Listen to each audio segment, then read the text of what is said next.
13 ಡಿಸೆಂಬರ್ಗಿಂತ ಮೊದಲು ಯಾರು ಅರಣ್ಯವಾಸಿಗಳಲ್ಲಿ ವಾಸ ಮಾಡ್ತಾ ಇದ್ರು ಅಂಥವ್ರಿಗೆ ಹಕ್ಕು ಕೊಡಬೇಕು ಅಂತ ಹೇಳಿ ಆ ಕಾಯ್ದೆಯಲ್ಲಿದೆ. ಅದಕ್ಕೆ ಇತರ ಪಾರಂಪರಿಕ ಅರಣ್ಯವಾಸಿಗಳಿಗೆ, ಅಂದರೆ ಅನುಸೂಚಿತ ಬುಡಕಟ್ಟು ಸಮುದಾಯಕ್ಕೆ ಸೇರದ ಯಾವುದೇ ಇತರ ಹಿಂದುಳಿದ ವ್ಯಕ್ತಿ ತನ್ನ ಜೀವನೋಪಾಯಕ್ಕಾಗಿ ಅರಣ್ಯ ಅವಲಂಬಿಸಿದ್ದರೆ ಅವರು ಅರಣ್ಯ ಹಕ್ಕು ಕಾಯ್ದೆಯಡಿ ಸೌಲಭ್ಯ ಪಡೆದು 3 ತಲೆಮಾರು ಅಥವಾ 75 ವರ್ಷಗಳ ಕಾಲ ಅವರ ಪೂರ್ವಜರು ಅರಣ್ಯದಲ್ಲೇ ಇದ್ದರು ಎಂದು ಸಾಕ್ಷಿ ಕೊಡಬೇಕು ಅನ್ನುವಂಥದ್ದು ಈ ಕಾಯ್ದೆಯಲ್ಲಿದೆ. ಈ ಪುರಾವೆ ನೀಡುವಂಥದ್ದು ಬಹಳ ಅತ್ಯಂತ ಕಠಿಣವಾದಂಥದ್ದು.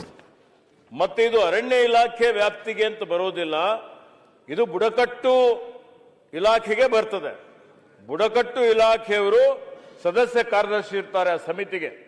ಒಂದು ಸಮಿತಿ ಗ್ರಾಮ ಸಭೆ ಇದೆ, ಗ್ರಾಮ ಸಭೆಯಲ್ಲಿ ತೀರ್ಮಾನ ಆಗ್ತದೆ. ಗ್ರಾಮ ಸಭೆಯ ನಂತರ ಇನ್ನೊಂದು ತಾಲೂಕಾ ಮಟ್ಟದಲ್ಲಿ ತಹಶೀಲ್ದಾರ್ ಅಧ್ಯಕ್ಷತೆಯಲ್ಲಿ ಒಂದು ಸಮಿತಿ ಇದೆ. ಆ ಉಪಸಮಿತಿಯಿಂದ ಜಿಲ್ಲಾ ಮಟ್ಟದಲ್ಲಿ ಜಿಲ್ಲಾಧಿಕಾರಿ ಅಧ್ಯಕ್ಷತೆಯಲ್ಲಿ ಒಂದು ಸಮಿತಿ ಇದೆ.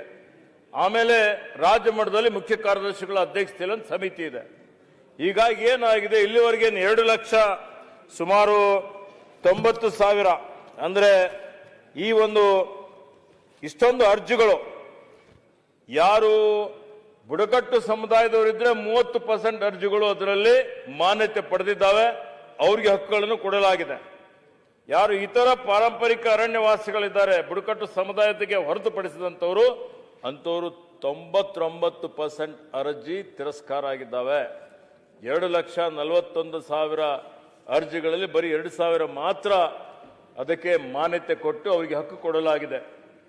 ಇದಕ್ಕೆ ನಮ್ಮ ಸರ್ಕಾರ ಹಿಂದಿನ ವಿಧಾನಸಭೆಯಲ್ಲಿ ಒಂದು ಪ್ರೊಸೀಡಿಂಗ್ಸ್ ಅಂದ್ರೆ ರೆಸಲ್ಯೂಷನ್ ಪಾಸ್ ಮಾಡಿ ಯಾರು ಬುಡಕಟ್ಟು ಸಮುದಾಯದವರಿಗೆ ಏನು ಒಂದು 2013 ಡಿಸೆಂಬರ್ 2005 ಪೂರ್ವದಲ್ಲಿ ಯಾರಲ್ಲಿ ವಾಸ ಮಾಡ್ತಾ ಇದ್ದಾರೆ ಅದೇ ಒಂದು ಮಾನದಂಡ ಇತರ ಅರಣ್ಯ ವಾಸಿಗಳಿಗೂ ಅನ್ವಯ ಆಗಬೇಕು ಅಂತ ಹೇಳಿ ಕೇಂದ್ರಕ್ಕೆ ನಾವು ಟ್ರೈಬಲ್ ಡಿಪಾರ್ಟ್ಮೆಂಟ್ಗೆ ಕಳಿಸಿದ್ದೇವೆ. ಅದು ತಿರಸ್ಕಾರ ಆಗಿದೆ.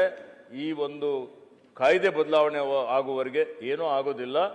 ಇದು ಕೇಂದ್ರ ಸರ್ಕಾರದ ಚೆಂಡು ಅವರ ಅಂಗಳದಲ್ಲಿ ಇದೆ.